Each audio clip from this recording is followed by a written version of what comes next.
Halo semua, selamat datang kembali di Unix 3M.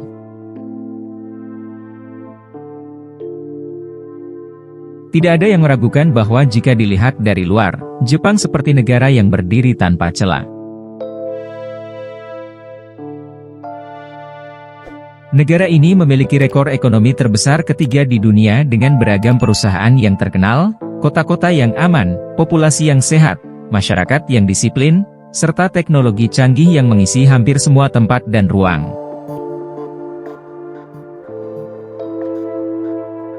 Kendati demikian, di bawah permukaan, sejatinya Jepang tengah berada dalam kondisi yang sekarang dan berjuang untuk bangkit menghadapi kondisinya yang terpuruk, yang sebab utamanya berkaitan dengan krisis mental yang disebut sebagai hikikomori, yang secara harfiah berarti menarik atau mengurung diri.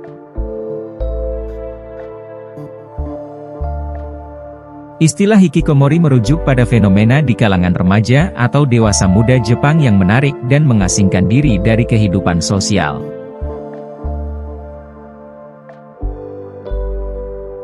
Mereka menolak keluar rumah, menjaga jarak dari masyarakat, dan terus-menerus berada di dalam rumah selama periode melebihi 6 bulan.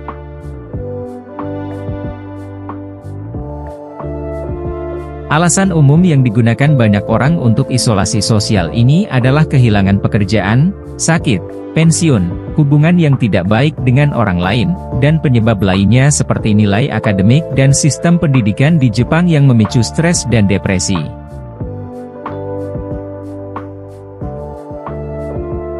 Bahkan, beberapa orang mengalami bunuh diri sebagai dampak dari tekanan ini. Hikikomori adalah persoalan yang serius di Jepang, hampir 1,5 juta warganya memilih gaya hidup semacam ini.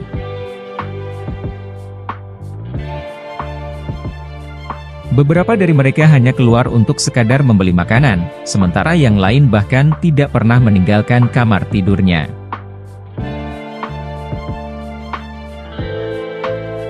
Menurut survei Kementerian Kesehatan, Tenaga Kerja, dan Kesejahteraan Jepang, sekitar 1,2% penduduk Jepang pernah mengalami hikikomori, dan 2,4% di antara penduduk berusia 20 tahun pernah mengalami fenomena ini setidaknya 1 kali.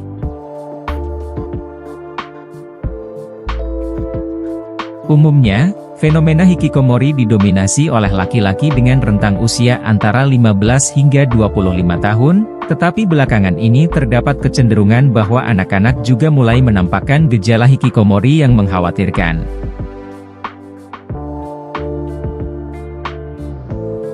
Banyak dari mereka yang mengikuti gaya hidup semacam ini merupakan orang yang cerdas dan memiliki kompetensi yang sangat baik.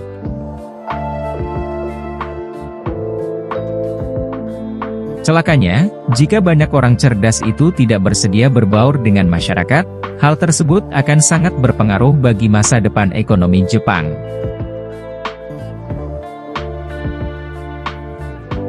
Lebih dari itu, fenomena ini juga dipandang sebagai salah satu faktor yang dapat mempengaruhi penurunan populasi Jepang yang saat ini tengah menjadi masalah nasional.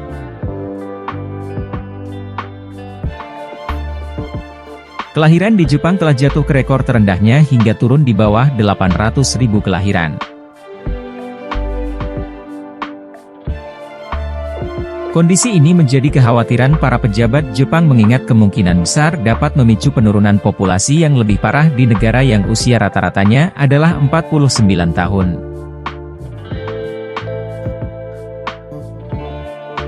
Oleh karena itu, dalam beberapa tahun terakhir, Jepang telah mencoba mendorong rakyatnya untuk memiliki lebih banyak anak dengan janji bonus uang tunai dan manfaat yang lebih baik. Sayangnya, menurut sebuah survei, Jepang tetap menjadi salah satu tempat termahal di dunia untuk membesarkan anak.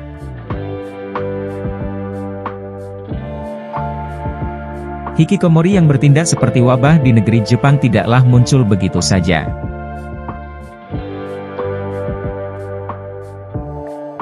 Fenomena ini justru telah muncul sejak beberapa dekade lalu dan kemudian menjadi jalan hidup bagi banyak masyarakat Jepang.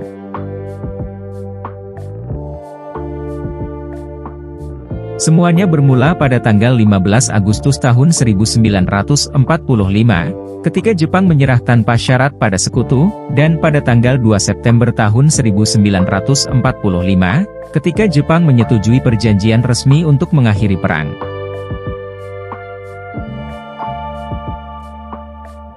Sejak berakhirnya Perang Dunia II, masyarakat Jepang mulai merasakan hidup damai dan mulai membentuk perekonomian keluarga baru dengan menikah.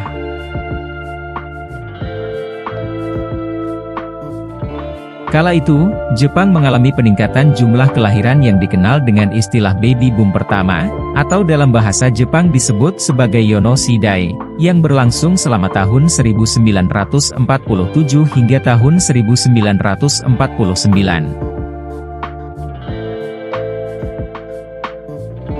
Kemudian, antara tahun 1971 hingga 1974, Jepang melahirkan generasi kedua yang disebut sebagai baby boom kedua, atau dalam bahasa Jepang disebut sebagai Daini Kai Junior.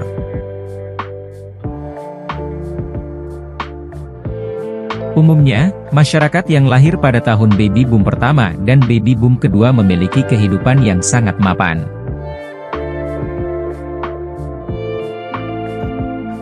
Setelah mereka melewati upacara kedewasaan pada usia 20 tahun, mereka mulai bekerja, menikah, dan rata-rata dari mereka memiliki rumah serta mobil, serta gemar berwisata ke luar negeri.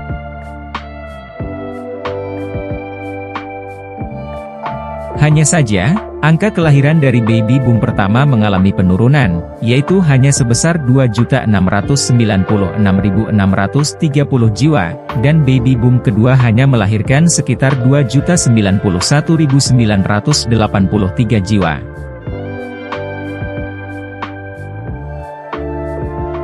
Angka ini mengalami penurunan karena para generasi yang lahir di baby boom pertama hanya memiliki 2 hingga 3 anak.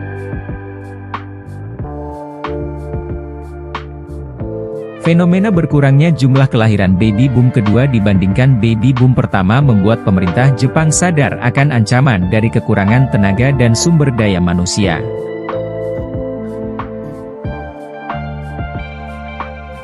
Sekitar tahun 1990, selain disebabkan oleh mengurangnya jumlah generasi berikutnya, orang-orang Jepang yang lahir di tahun 1947 hingga 1949, yang berjumlah sekitar 127 juta jiwa, akan pensiun di usia 60 hingga 65 tahun, yakni di tahun 2007 hingga 2012.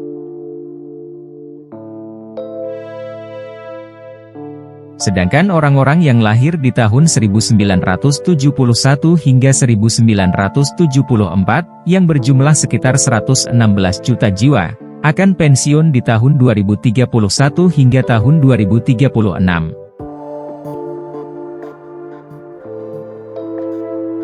Generasi berikutnya setelah Daini Kai Junior disebut sebagai Post Daini Kai Junior, yang lahir sekitar tahun 1975 hingga 1984.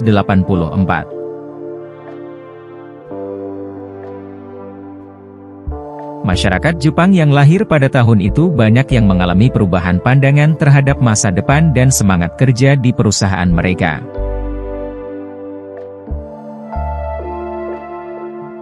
Awalnya, mereka memiliki harapan untuk bekerja di perusahaan besar dan ternama dengan cara mendapatkan pendidikan yang baik di perguruan tinggi ternama seperti Universitas Tokyo, Universitas Osaka, dan Universitas Kyoto. Namun, krisis ekonomi pada tahun 1989 mengubah segalanya. Jepang mengalami penurunan ekonomi yang drastis, yang membuat banyak perusahaan memutus hubungan kerja dengan karyawan, sehingga membuat masyarakat, khususnya mahasiswa, berubah pandangan terhadap masa depan mereka.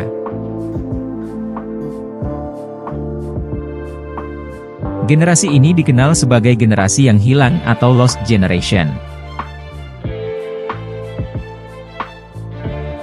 Generasi Jepang ini telah mengalami tantangan ekonomi yang signifikan. Mereka kesulitan untuk menemukan pekerjaan mapan dengan gaji yang stabil. Banyak kaum muda dari generasi ini mengambil pekerjaan paruh waktu dengan gaji yang sangat rendah. Mereka juga menghadapi tantangan sosial yang signifikan, salah satunya adalah isolasi sosial dan kesepian. Mereka mengasingkan diri karena merasa telah gagal untuk mencapai kemapanan seperti yang telah diraih oleh generasi sebelumnya. Oleh sebab itu, pada sekitar tahun 1980, muncullah istilah hikikomori yang dipopulerkan pertama kali oleh Tamaki Saito. Celakanya, selain memunculkan istilahnya tersendiri, fenomena ini ternyata menjadi gaya hidup bagi generasi berikutnya, yang kemudian menjadi ancaman bagi berlangsungnya ekonomi Jepang sekaligus populasinya. Dan itu terus berlangsung hingga hari ini.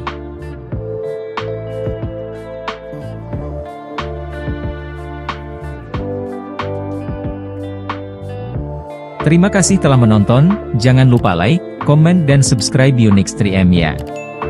Sampai jumpa di video selanjutnya.